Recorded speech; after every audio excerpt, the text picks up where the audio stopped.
क्या आप भी इन लोगों में से हैं जो खाना बनाने से ज़्यादा खाने के शौकीन हैं? क्या बावर्ची खाना आपके लिए सिर्फ ड्रोने बर्तनों का कब्रिस्तान लगता है? अगर हाँ, तो फिर आज मैं आपके लिए लेके आई हूँ चिकन वेजिटेबल माइक्रोनीज की ऐसी रेसिपी जिसको खाने के बाद आपकी ज़िंदगी तब्दील होने वाली है। इसके लिए जो साजो सामान चाहिए उसमें आधा किलो मिक्स सब्जियां हैं जो भी घर में बड़ी हों उठा के डाल दे, पावे गमला चुके पा दे, कोई मसला नहीं। 3 अदद मैंने ले लिए हैं आलू जिन्हें मैंने कूट और काट लिया है। 2 अदद आपकी पतली कमर जैसी गाजर ले लिए हैं और 1 पाव मटर ले लिए हैं और साथ ले लिया है माइक्रोनीज, कोई भी ले सकते हैं, भावें किसी रेडी आलू को ले लो, किसी ने की पता लगना ब्रांडेड या रेडी वाले माइक्रोनीज असी खा रहे हैं। खैर सब्जी खरीदते वक्त मुफ्त गाजर उठा के खाने से विटामिन ई के साथ साथ गुना भी मुफ्त में मिलता है, ये याद रखिएगा। खैर ले लेते हैं आपके टिड्ड जितना खुला सा देचका जिसके अंदर मैंने डालना है कुछ 2 अदद चीज़ें जिसकी वजह से सारी चीज़ें आपस में मिक्सअप नहीं होंगी। उन 2 चीज़ों में शामिल है NaCl यानी कि सोडियम क्लोराइड का 1 चम्मच मैं ले रही हूँ और साथ में मैं ले रही हूँ दिल खोल के 3 से 4 चमचे तेल। वड्डा देश का लैंड का मतलब यही है कि सारी चीज़ें आपस में रल मिल ना जाए और गैस की भी बचत होती जाए और पांडे भी ना भरे जाए तो अड्डे ठीक है, सारी चीज़ें अलग अलग बॉयल भी हो जाएगी खुले से भी और मज़ा आ जाएगा ज़बरदस्त। अब चीज़ें उठा के डालने वाले हैं हम सारे इसके राम राम से। सबसे पहले हमने ले लिए हैं आलू जो काटे हुए थे, हमने उठा के बीच में डुल देने हैं और इसके बाद हमने डाल देने हैं मटर और गाजरें भी साथ में ही। अच्छे तरीके से इसको छान छुड़ लें ताकि साथ रह ना जाए।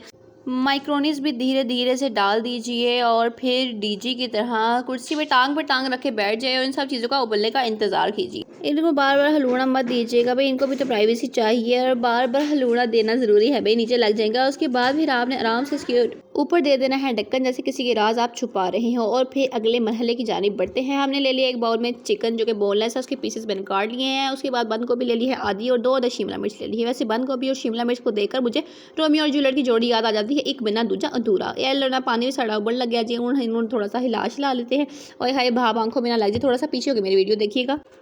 अब इन सब को भी अच्छे से हम निचोड़ लेते हैं यानी कि इसको निकाल लेते हैं एक बड़े सारे छन्ने के अंदर। एक बात मत भूलिएगा, सब्जी को इतना छोटा मत काटिएगा कि वो बच्चों की तरह रोना शुरू कर दे, ना ही इतना बड़ा काटिएगा कि वो बूढ़ों की तरह टूट फूट मिचाना शुरू कर दे। ये हमने निकाली है और देखो कितनी अलग अलग चीज़ें नजर आ रही हैं और हम डाल रहे हैं। देखिए दोबारा से तेल दिल खोल के ही डालिएगा और कुछ खोल के बाद डाल दीजिएगा। और साथ में डाल देती हूँ मुर्गी को हवा में कलाबाजियाँ दिखाते हुए तेल के अंदर डालने के बाद मैं कुछ इसको अच्छे से क्या करने वाली हूँ, फ्राइड। आपने अपनी तख्लीकी की कुव्वत है तो अब इस्तेमाल करनी है, यानी कि चिकन को करना है कुछ इस तरह फ्राई कि इसका रंग बदल जाए, बिल्कुल वैसे ही जैसे शादी के बाद आपकी ज़िंदगी तब्दील हो जाती है। जी हाँ, इसमें 2 चीज़ें और भी डालने वाली हूँ। उन मसालों में क्या चीज़ शामिल, बिल्कुल आसान से और हल्की सी चीज़ें हैं, उनमें हमने डाल लेने हैं 1-2 चम्मच सोडियम क्लोराइड की यानी कि NaCl और साथ ही मैं डाल रही हूँ ब्लैक ब्यूटी। ये मैं छिड़कूंगी यानी कि आपको अपनी मर्जी है जितनी मसाला आप रखना चाहते हैं उस हिसाब से डाल दें। मैं थोड़ा लाइट डाल ताकि बच्चे भी खा सके, बड़े भी और साथ में बूढ़े भी खा सके। जी हाँ, मैंने 2 चम्मच डाल दी है काली मिर्ची यानी ब्लैक ब्यूटी की। अब मैं दोबारा से इसको करने लगी हूँ फ्राई। क्या बात है, इसका रंग ऐसा तब्दील होता जा रहा है और फिर अब ये हो चुका है फ्राई। तो क्या ही बात है, वाकई शादी के बाद की ज़िंदगी बदलने के बराबर ही इसकी शक्ल होने वाली है। अब सॉसेस डालने लगी हूँ यानी कि मैंने डाल दिया इसमें काला रंग यानी कि ब्लैक सॉस, ठीक है। उसके बाद मैं डालें प्यारा सा खटास वाला सिरका, इसको भी छिड़क देते हैं। ये हल्का सा डालिएगा, ज़्यादा खटास ना हो जाए ताकि माइक्रोनीज में। और केचप सॉस यानी कि रेड सॉस भी डाल देंगे। इसके बाद इसको अच्छे से मिक्स कर देंगे ताकि दोबारा से ये अच्छे से फ्राई हो जाए। जब ये फ्राई हो जाएगा तो फिर अब हम अपने अगले मरहले की जानिब बढ़ते हैं। हमने उठा के डाल दी बंद गोभी। वैसे बंद गोभी के बारे में एक बात बहुत मशहूर है कि ये बहुत ज़्यादा पर्दा नशीन होती है, कोई भी सब्जी इतनी पर्दा नशीन नहीं होती। इसको खोल के लगता है कि अंदर से कोई भूरी ना निकल आए। खैर इसको भी हमने कर दिया फ्राई। ये याद रखिएगा कि इनके फाइबर स्टिक होने चाहिए, लेकिन बहुत ज़्यादा इनको फ्राई नहीं करना, शैलो फ्राई करना है। और शिमला मिर्च डाल देते हैं, इनको भी हल्का सा शैलो फ्राई कर लेते हैं। उसके बाद जब ये फ्राई हो जाएंगे तो फिर आहिस्ता आहिस्ता यानी कि अपने नेक्स्ट प्रॉपर जो सब्जियां हैं उनकी जानिब बढ़ते हैं। यानी कि इन सब चीज़ों को वैसे अंदाज से डालिएगा जैसे कोई आशिक अपनी महबूबा को राय दे रहा हो, थोड़ा सा प्यार, थोड़ा सा जलाल। चीज़ें आपने निकाली हुई थी छानने में, मैंने सारी उठा के डाल दी है। अब इसको दोबारा से करने लगी हूँ मिक्स, ठीक है।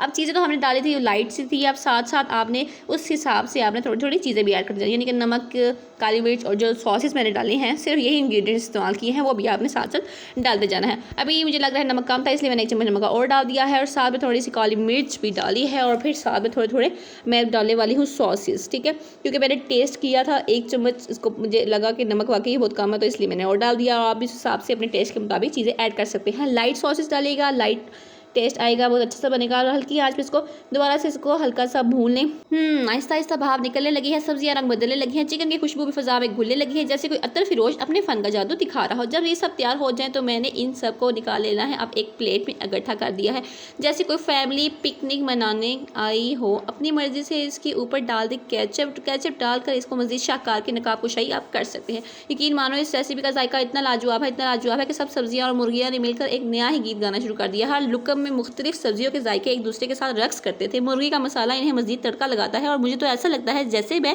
किसी जन्नत में बाग में आके फल-बूटियाँ खाने लगी। एक बार मैं सोचती हूँ इसका नाम सब्जियों का सुल्तनत रख दिया जाए, क्योंकि इसमें हर सब्जी एक बादशाह की तरह थी और मुर्गी तो खुद सुल्ताना थी। वैसे उम्मीद करती हूँ आपसे ज़्यादा बच्चों को ये मेरी रेसिपी पसंद आएगी। चलिए आप भी केचप डाल के शाहकार के निकाह कुशाई करें और खूब मज़े लें।